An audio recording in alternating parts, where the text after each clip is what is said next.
uwe na picha kubwa kwenye fahamu yako ya kile ambacho unakitaka Mungu akufanyie.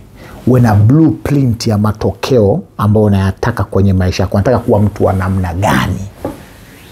Unataka kuwa nani kwenye dunia hii?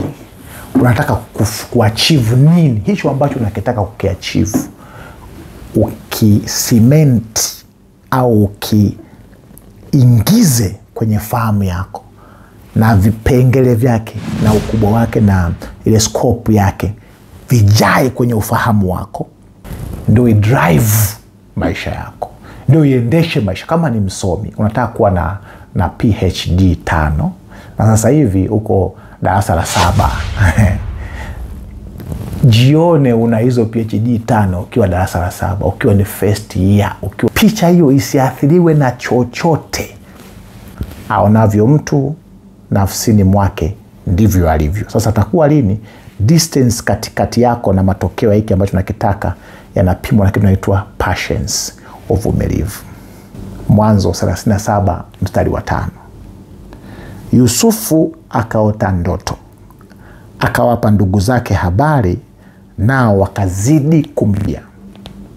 Yusufu hakiwa ni mdogo, maskini, hana kitu kwa baba yake, ametulia, lakini alikuwa na picha, ana ndoto ya yeye kuwa mkuu, leader, kiongozi.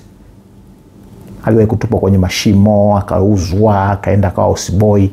Picha haikutoka kwenye ufahamu wake. Usiruhusu maisha unayoishi sasa yakaathiri vile ambavyo unataka Mungu akufanye kwenye maisha yako. Linda hiyo picha hata kama umefukuzwa kazi. Linda hiyo picha hata kama unafanya biashara zinafeli. Linda hiyo picha hata kama unaongea watu wakusikilizi. Hiyo picha ndio itakuwa motivation factor ya maisha yako. Unalindaje? Usisemeseme. Kuna watu wana akili finyu, wakisikia unasema mambo makubwa kwao utakuwa kama umewatukana, umewainsult, umewatusi.